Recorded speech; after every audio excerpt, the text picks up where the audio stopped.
Hello hi welcome to my channel. இன்றைக்கி சண்டேவோட full day vlog தான் பார்க்க போகிறோம். சண்டேனாலே ஹாப்பி தான். ஆனாலுமே அதை வேலையை நினைக்கும் போது கொஞ்சம் கஷ்டமாக இருக்கும். அந்த குக்கிங் ஒர்க்கெல்லாம் நினைக்கும் போது, ஏன்னா அன்றைக்கி தான் ரொம்பவே டிஃப்ரெண்ட் டிஷ்ஷஸ்லாம் ட்ரை பண்ணி பார்ப்போம். நிறையா சமைக்கிறதுக்கு இருக்கும், அப்புறம் க்ளீனிங் ஒர்க்கெல்லாம் இருக்கும் அப்படின்னு சொல்லிட்டு. பட் இன்றைக்கி கொஞ்சம் அவ்வளோவா இருக்காதுன்னு நினைக்கிறேன். ஏன்னா இன்றைக்கி வந்து ஹஸ்பண்ட் வந்து ஒரு கெடா வெட்டுக்காக போகிறாங்க. ஸோ அதனால் கொஞ்சம் ஒர்க் கம்மியாக இருக்கும், குக்கிங் ஒர்க் கொஞ்சம் கம்மியாக இருக்கும், அவ்வளோதான். ஸோ இன்றைக்கி மார்னிங் வந்து அவங்களுக்கு பிரேக்ஃபாஸ்ட் வந்து ரவா உப்புமா தான் பண்ணியிருந்தேன், கோதுமை ரவா உப்புமா. எனக்கு இப்படி ஒரு டிஷ் இருக்குது வந்துட்டு மேரேஜுக்கு அப்புறம் தான் தெரியும், கோதுமை ரவைன்னு ஒரு டிஷ் இருக்குது. ஏன்னா என்னோடய மேரேஜ்க்கு வந்து இது ஒரு டிஷ்ஷாக வச்சுருந்தாங்கன்னு சொன்னாங்க. எனக்கு அந்தளவுக்கு ஞாபகம் இல்லை. ஸோ சொல்லியிருந்தாங்க. அதுக்கப்புறம் வீட்டில் குக் பண்ணி அதுக்கப்புறம் தான் எனக்கு இந்த மாதிரி ஒரு டிஷ் இருக்குதே தெரியும். இது ரொம்பவே ஈஸி தான். கடுகு போட்டு தாளிச்சிட்டு அதுக்கப்புறமா அது கூடயே கருவேப்பிலை, இஞ்சி போட்டுட்டு அதெல்லாம் நல்லா பச்சை வாசம் போனதுக்கப்புறம் வெங்காயம் போட்டுட்டு அது கூடயே வந்து பச்சை மிளகா இல்லைன்னா வரமிளகா கூட போட்டுக்கலாம். அது கூடயே ஒரு ஆஃப் தக்காளி போட்டு நல்லா வந்துட்டு வதங்கினதுக்கப்புறமா ஒரு கப் வந்து ரவை ஆட் பண்ணிக்கணும், கோதுமை ரவை. நல்லா மிக்ஸ் பண்ணி விட்டுட்டு ஒரு கப்புக்கு 3 கப் வந்துட்டு தண்ணி ஆட் பண்ணணும். அந்த ரவை வந்து நல்லா தண்ணியும் ரவையும் நல்லா மிக்ஸ் ஆகிற மாதிரி வச்சுக்கணும். அதுக்கப்புறமா ஒரு விசில் போட்டுட்டு, விசில்லாம் வர தேவையில்லை, சும்மா ஒரு கொஞ்சம் நேரம் ஒரு 2 to 3 மினிட்ஸ் வச்சிட்டோம் அப்படின்னா சூப்பராக ரவை உப்புமா ரெடி ஆகிடும். எனக்கு ரொம்பவே பிடிக்கும். ஃபஸ்ட்டெல்லாம் பிடிக்காது, இது என்ன கலரே ஒரு மாதிரி இருக்குது அப்படின்னு சொல்லிட்டு. ஆனால் இப்போ ரொம்ப பிடிக்க ஆரம்பிச்சிச்சு. கோயம்புத்தூர் சைடு வந்து இதுக்கு வந்து தயிரெல்லாம் போட்டு சாப்பிடுவாங்க. ஸோ நானுமே இப்போ கொஞ்சம் கொஞ்சம் பழகிட்டேன், நல்லா தான் இருக்கும். ஸோ ஹஸ்பண்டோட ஃப்ரெண்ட் 2 பேருமே கிளம்பிட்டாங்க. அப்பாடா ரொம்ப சந்தோஷம், கிளம்பி போயிட்டு வாங்க அப்படின்னு சொல்லிட்டு அனுப்பிச்சி வச்சாச்சு. ஸோ கொஞ்சம் நல்லா ரெஸ்ட் எடுக்கலாம் அப்படின்னு நினச்சிட்டு, பட் ரெஸ்ட் அவ்வளோவா இல்லை தான். பட் அவங்க கிளம்பிட்டாங்க. ஸோ அடுத்த வேலையை ஆரம்பிக்கலாம் அப்படின்னு சொல்லிட்டு ஆரம்பிக்க ஸ்டார்ட் பண்ணியாச்சு. கரெக்டாக இவங்க கிளம்பி கொஞ்சம் நேரத்துலேயே வந்துட்டு மீன்காரர் வந்துட்டார். ஸோ அச்சு வந்து மீன் வேணும்னு சொல்லிட்டான். இன்றைக்கி தான் வேலை இல்லைன்னு நினச்சேன், அதுக்குள்ளே மறுபடியும் ஒரு வேலையா அப்படின்னு சொல்லிட்டு சரி ஓகே மீன் வாங்கி வச்சிடலாம், ஆனால் ஈஸியாக குழம்பு வைக்கிற மாதிரி வச்சிடலாம். எங்கள் வீட்டில் எங்கள் அம்மாலாம் ரொம்ப சிம்பிளாக வைப்பாங்க, ரொம்ப டேஸ்ட்டாகவே இருக்கும், கொஞ்சம் தண்ணியாட்டம் வைப்பாங்க. ஸோ அது மாதிரி வச்சிடலாம், இன்றைக்கி வதக்கி அரைச்செல்லாம் வைக்க வேண்டாம் அப்படின்னு யோசிச்சிட்டேன். ஏன்னா நாங்கள் 2 பேர் மட்டும் தானே அப்படின்னு சொல்லிட்டு. ஸோ சண்டே மட்டும் என்ன பண்ணுவேன், மில்க் பாட்டில் அதுக்கப்புறமா அந்த வாட்டர் பாட்டில் எல்லாத்தையுமே நல்லா வாஷ் பண்ணி ஒரு தடவைக்கு 2 தடவை நல்லா வாஷ் பண்ணிடுவேன். சோப்பு போட்டு உப்பு போட்டு எல்லாம் வாஷ் பண்ணி வெயிலில் காய வச்சுருவேன். அதில் ஒரு சின்ன சாட்டிஸ்ஃபேக்ஷன், ஏதோ பெரிய வேலை பண்ண மாதிரி எனக்கு. ஸோ சண்டே மட்டும் இந்த ஒர்க் மட்டும் மறக்காமல் பண்ணிடுவேன். ஸோ வெயிலில் நல்லா காய வச்சுட்டு வந்துட்டேன். மீன் வாங்கி அலசிடலாம் அப்படின்னு சொல்லிட்டு உப்பு போட்டு அலசணுன்னு நல்லா அதில் இருக்க அந்த டர்ட்டெல்லாம் போயிடும். ஸோ அதனால் கொஞ்சம் உப்பெல்லாம் போட்டு நல்லா அலசிடலாம் அப்படின்னு சொல்லிட்டு நல்லா தான் க்ளீன் பண்ணி கொடுத்துருந்தாங்க. அதுக்காக தான் இவங்கக்கிட்ட வாங்குவோம், வீட்டு பக்கத்தில் வரவங்க. ஏன்னா நம்ம கண்ணு முன்னாடி பொறுமையாக உட்காந்தவங்க க்ளீன் பண்ணுவாங்க. ஸோ அதுக்காகவே அவங்கக்கிட்ட நான் வாங்குவேன். கொஞ்சம் ஃப்ரெஷ்ஷாகவே இருக்கும். இல்லை வேலை மெனக்கிட்டு ரொம்ப தூரம் துடியலூர் வரைக்கும் போய் வாங்குற மாதிரி இருக்கும். ஸோ பக்கத்துலேயே கிடைக்கிறப்ப வாங்கிக்கலாம் அப்படின்னு. எங்கள் வீட்டில் எப்படி ஈஸியாக பண்ணுவாங்கன்னா, அம்மா எண்ணெய் ஊற்றிட்டு அதில் வந்து கடுகு, அதுக்கப்புறமா சோம்பு, அது கூடயே வந்து வெந்தயம் போட்டு நல்லா பொரிய விட்டுருவாங்க. அதுக்கப்புறமா அது கூட கருவேப்பிலை போட்டு அதுவும் பொரிஞ்சதுக்கப்புறமா பச்சை மிளகாய் போட்டுருவாங்க. அது கூடயே வந்துட்டு பெரிய வெங்காயம் இல்லைன்னா சின்ன வெங்காயம், பெரிய வெங்காயம் தான் ஈஸின்னு சொல்லிட்டு நான் பெரிய வெங்காயமாக கட் பண்ணி யூஸ் பண்ணிவிட்டேன். அது கூடயே உப்பு போட்டு நல்லா வதக்கிடணும்.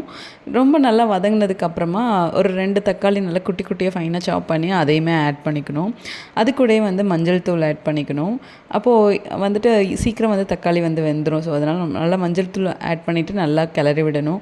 நான் எப்போல்லாம் வந்துட்டு அதிகமாக வந்து இப்போ வந்துட்டு மண் சட்டியில் தான் அதிகமாகவே நான் பண்ணுறேன். டேஸ்ட் வந்து ரொம்ப வேறு லெவலில் இருக்கும். கொஞ்சம் நேரம் மூடி வச்சு எடுத்தால் நல்லா தக்காளிலாம் சாஃப்டாக வெந்துடும். அதுக்கப்புறம் அந்த ஆயிலே வந்துட்டு மிளகாத்தூள், அதுக்கப்புறம் மல்லித்தூள் இல்லைனா குழம்பு மிளகாத்தூள் இதெல்லாம் ஆட் பண்ணிவிட்டு நல்லா கிளறி விட்டுறணும்.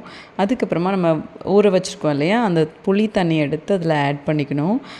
புளி வந்து நான் ஃபஸ்ட்டு புளி ஊற வச்சுருவேன் மீன் வாங்கின உடனே. அப்போ தான் நமக்கு குழம்பு வைக்கும்போது நல்லா அது வந்து ஊறி ரெடியாக இருக்கும். அப்போதைக்கு சுடு தண்ணியில் போட்டு வச்சாலாம் லைட்டாக கசக்கிற டேஸ்ட் ஆகிடும். ஸோ அதனால் முன்னாடியே ஊற வச்சுருவேன். இப்போ வந்துட்டு நல்லா தண்ணி ஊற்றி நல்லா கொதிக்க விடணும். கொதித்து பச்சை வாசம் போனதுக்கு அப்புறமா வந்துட்டு மீன் வந்து வாஷ் பண்ணி க்ளீன் பண்ணி வச்சுருக்கோம் இல்லையா, அதெல்லாம் ஆட் பண்ணிடணும். ரொம்ப சூப்பராக இருக்கும்.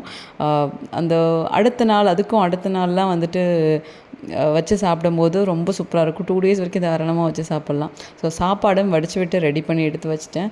குழம்புமே ஆல்மோஸ்ட் ரெடி ஆகிடுச்சு. நல்லா எண்ணெய் பிரிஞ்சு வந்து மண்பானையில் ஏன் யூஸ் பண்ணுறேன் அப்படின்னா, அந்த மண் சட்டியில் ரொம்ப பொறுமை வேணும் அப்படின்றவங்கெல்லாம் மண் சட்டி தயவு செஞ்சு யூஸ் பண்ணுங்கள். ரொம்ப நல்லது அதில் குக் பண்ணி சமைச்சு சாப்பிட்றது எல்லாமும். ஸோ அதனால் கண்டிப்பாக உங்களுக்கு கிடச்சிது பக்கத்தில் ரீசனபிளான ப்ரைஸில் கிடச்சிதுன்னா மட்டும் வந்துட்டு யூஸ் பண்ணுங்கள். ஆல்ரெடி கேட்டிருந்தாங்க அந்த கிரேட்டர் எங்கே வாங்கினீங்க அப்படின்னு சொல்லிட்டு டிமார்ட்டில் தான் நான் வாங்கினேன். மீன் மசாலா வந்து நான் வீட்டிலேயே ஃபஸ்ட் டைம் நான் ட்ரை பண்ணேன். ரொம்ப சூப்பராக இருந்தது. இஞ்சி பூண்டு அதெல்லாம் நல்லா துருவி எடுத்துட்டு அது கூடயே மிளகாத்தூள், மஞ்சள் தூள், அது கூடயே வந்துட்டு குழம்பு மிளகாத்தூள் இல்லைன்னா மல்லித்தூள் ஆட் பண்ணிக்கணும். அது கூடயே கொஞ்சமாக கருவேப்பிலை, அது கூடயே கொஞ்சமாக புளி தண்ணி ஆட் பண்ணி நல்லா மிக்ஸ் பண்ணிக்கணும். ரொம்ப சூப்பராக இருந்தது அந்த ஃப்ளேவர். நம்ம கடையில் வாங்குகிற மசாலாஸ்லாம் என்னத்தை போடுறாங்கன்னு தெரியாது. ஸோ அது கூடயே வந்துட்டு கொஞ்சமாக வந்துட்டு கலக்கிட்டு அதுக்கப்புறமா கார்ன்ஃப்ளவர் ஆட் பண்ணணும். கடையிலலாம் தயவு செஞ்சு மசாலா வாங்காதீங்க. அது வந்து என்னென்னத்தை போட்டு பண்ணுறான், அதை எவ்வளோ க்ளீனாக பண்ணுறான், எவ்வளோ ப்ரிசர்வேட்டிவ் ஆட் பண்ணுறான் அப்படின்றது நமக்கு வந்து எதுவுமே தெரியறதில்ல. ஸோ முடிஞ்ச அளவுக்கு நம்ம வீட்டில் இருக்க மசாலாஸ் யூஸ் பண்ணியே நம்ம பண்ணோன்னாலவே ரொம்ப டேஸ்ட்டாக தான் இருக்கும். ஸோ இந்த மாதிரி பண்ணி சாப்பிடுங்க. ரொம்ப ஹெல்த்தி. நான் இனிமேல் ரொம்ப இதை பற்றி நிறைய யோசிச்சுட்டு நான் கண்டிப்பாக இனிமேல் நம்ம வீட்டில் தான் மசாலா இதெல்லாம் ரெடி பண்ணி சாப்பிட்ணும் அப்படின்ற முடிவுக்கே வந்துட்டேன். ஸோ நீங்களும் அந்த மாதிரியே ட்ரை பண்ணுங்கள். இதுவுமே ரொம்ப சூப்பராக தான் இருந்தது. ஸோ இது ஊறட்டும் அப்படின்னு ஓரமாக வச்சுட்டு நம்மளோட ப்ராடக்ட் பற்றி நம்ம பேசலாம் சின்னதாக அப்படின்னு சொல்லிட்டு ஃபேஸ் பேக், ஹேர் பேக் எல்லாமே நம்மக்கிட்ட அவைலபிளாக இருக்குது. ஃபுல்லாமே ஹெர்பல்ஸ் மட்டும்தான் யூஸ் பண்ணியிருக்கோம். அதிகமான அந்த பருப்பு இதெல்லாம் போடாமல் அதெல்லாம் கம்மியான குவான்டிட்டியை போட்டுட்டு நிறையா வந்து ஹெர்பல்ஸ் யூஸ் பண்ணி தான் பண்ணியிருக்கோம். ஃபேஸ் பேக்கும் ஹேர் பேக்கும் நம்மக்கிட்ட அவைலபிளாக இருக்குது. ஃபேஸ் பேக் பார்த்திங்கன்னா லைட்டாக அப்படி பிங்கிஷ் கலரில் இருக்கும். இந்த வாட்டரை நீங்கள் போட்டு அதை நீங்கள் கலக்கும்போது அதுக்கப்புறம் கொஞ்சம் கொஞ்சமாக அதோட கலர் மாறி அப்படி க்ரே கலரில் வந்து அதுக்கப்புறம் நீங்கள் ஃபேஸ் பேக் போடும்போது டார்க் கலரில் மாறிடும். ஸோ இந்த வேலையெல்லாம் முடிச்சுட்டு நான் ஹேர் பேக்குமே நான் கூட இன்றைக்கி அப்ளை பண்ணியிருந்தேன். ஸோ இந்த வேலையெல்லாம் முடிச்சுட்டு துணியெல்லாம் காய போட வேண்டிய வேலை இருந்துச்சு. அது எல்லாத்தையும் சின்ன சின்ன வேலையெல்லாம் முடித்தேன். அதுக்குள்ளே வந்து தலையிலையும் காஞ்சிடுச்சு, ஃபேஸ்லேயுமே நல்லாவே காஞ்சிச்சு. ஸோ குளிச்சுட்டு ஃப்ரெஷ்ஷாகி வந்துட்டு நம்ம அடுத்து ஃபிஷ் ஃப்ரை பண்ணிடலாம் அப்படின்னு சொல்லிட்டு குளிச்சுட்டு ஃப்ரெஷ்ஷாகி வந்தாச்சு. ஸோ ஃபிஷ் ஃப்ரை போட ஆரம்பிச்சுட்டு நல்லாவே ஊறி இருந்தது மசாலா. நான் எக்ஸ்பெக்ட் பண்ணவே இல்லை இவ்வளோ அளவுக்கு டேஸ்ட்டாக வரும்னு. இன்னமே யூஸ் பண்ணால் இந்த மசாலா தாண்டா அப்படின்ற மைண்ட் செட்டே வந்துருச்சு. ரொம்ப நல்லா இருந்தது. கொஞ்சம் மேலே நல்லா கிறிஸ்பியாக இருந்துச்சு. உள்ளே வந்து அந்த மசாலாஸ் வந்து நல்லாவே உள்ளே வந்து நல்லா அப்சர்வ் ஆகி நல்லா ஜூஸியாக இருந்தது உள்ளே. நல்லா அச்சுக்கு ரொம்ப பிடிச்சிருந்தது. இந்த மாதிரி மூடி வச்சு எடுத்தோன்னா அந்த அடுப்பு அந்த டைல்ஸ் எல்லாம் வீணாகாதுன்னு எனக்கு தோணுச்சு. ஸோ ஃபஸ்ட் டைம் இதையுமே ட்ரை பண்ணேன். பரவாயில்ல, நல்லா தான் ஒர்க் அவுட் ஆச்சு. இல்லைன்னா அடுப்பு சுற்றி ஃபுல்லாக ஆயில் பிசுக்காயிடும், தரையெல்லாம் ஆயிடுச்சு. ஸோ இப்போ வந்து இந்த மூடி வச்சு எடுத்தோன்னே அதெல்லாம் எதுவுமே ஆகலை. ஸோ இனிமேல் இந்த ட்ரிக் ஃபாலோ பண்ணணும்னு யோசிச்சுட்ருக்கேன். எத்தனை பேர் இந்த மாதிரி ட்ரிக் ஃபாலோ பண்ணுவீங்கன்னு கண்டிப்பாக கமெண்ட் பண்ணுங்கள். சூப்பராக ஃபிஷ் ஃப்ரை ரெடி ஆயிடுச்சு. அச்சுவும் நானும் ஜாலியாக சாப்பிட்டுட்டு உட்காந்துருந்தோம். ரொம்ப நேரம் கதை பேசிகிட்டு இருந்தோம். ஸோ அச்சு ஃபஸ்ட்டு வந்து ஃபிஷ் ஃப்ரை மட்டும் கொஞ்சம் சாப்பிட்டுட்டு இருந்தான். ஸோ அதுக்கப்புறம் இப்போ சாப்பாடு தயவு செஞ்சு சாப்பிட்றா தம்பி அப்படின்னு சொல்லிட்டு கொஞ்சமாக போட்டு கொடுத்தேன். அதுலேயும் பாதி தான் சாப்பிட்டா. ஃபிஷ் தான் அவனுக்கு ரொம்ப பிடிக்கும். அச்சுக்கும் எனக்கும் வந்து ஃபிஷ் தான் ரொம்ப இஷ்டம். மட்டன், சிக்கன் இதெல்லாம் சாப்பிட்றத விட என்னமோ எனக்கு ஃபிஷ் வந்து சாப்பிட்டா ரொம்ப ஃபில்லாக ஃபீல் ஆகும். ரொம்ப பிடிக்கும். சீ ஃபுட் எல்லாமே எனக்கு ரொம்ப பிடிக்கும் அந்த கம்பேர் டு அந்த மட்டன், சிக்கனை விட. ஸோ வாட்டர் பாட்டிலெலாம் காய வச்சுருந்தோம் இல்லையா, அதெல்லாம் காஞ்சிருச்சு. ஆனால் அடிக்க மாட்டேன்னு வெயில் அடிச்சுது, அந்த மாதிரி இருந்துச்சு. ஸோ பால் வந்துருந்தது, அதை வாங்கி ஊற்றிடலாம் அப்படின்னு சொல்லிட்டு அப்போயே பாட்டிலில் ஊற்றி வச்சுட்டேன்.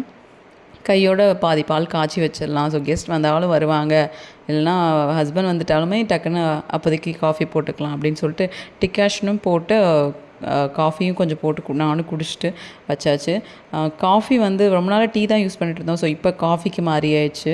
அப்படி தான் ஒவ்வொரு தடவை டீ தூள் இருந்துச்சுன்னா டீயாக குடிப்போம், காஃபி தூள் இருந்தால் காஃபியாக குடிப்போம், அந்த மாதிரி தான். ஸோ பால் காய்ச்சி எல்லாமே முடிச்சாச்சு. நான் வந்து வெளியில் வேலை பார்த்துட்டு இருந்தேன். திடீர்னு ஒரு சவுண்டு கேட்டது. என்னென்னு பார்த்தா அச்சு கீழே விழுந்துட்டானா அப்படின்னு பார்த்தா வழக்கமாக நம்ம கும்மல்ஸ் எல்லாம் வந்துட்டாங்க. ஒரே ஹாப்பி. ரொம்ப நாளைக்கு அப்புறம் மீட் பண்ணுற மாதிரி இருந்துச்சு. ஸோ ரொம்ப ஹாப்பி. அச்சுமே வந்துட்டு விளையாடிட்டு இருந்தால் அப்புறம் ஓடி வந்துட்டு எல்லோரும் பார்த்தோன்னே ஜாலியாக கொஞ்சம் ரிலாக்ஸிங்காக எல்லாத்தையும் பார்த்து பேசினது ரொம்ப சாட்டிஸ்ஃபைடாக இருந்தது. அடிக்கடி எல்லோரும் சேர்ந்து வெளியிலலாம் போவோம். ஸோ ஜாலியாக இருக்கும். இப்போ கொஞ்ச நாளாக வந்து யாருக்குமே லீவ் கிடைக்கல. எல்லோரும் ரொம்ப பிஸியாக ஓடிட்டுருக்கனால மேபி கொஞ்சம் மீட் பண்ண முடியறதில்ல. ஸோ அவங்களே வந்துட்டாங்க. ஸோ எனக்கும் ஒரே ஹாப்பி தான். ஸோ வந்துட்டு பிஸ்கெட்டு எல்லாம் சாப்பிட்டுட்டு அப்புறம் எல்லோரும் கிளம்பிட்டாங்க. அவ்வளோதான், இதோட இந்த விலாக் முடியுது. தேங்க்யூ ஸோ மச் ஃபார் வாட்சிங்.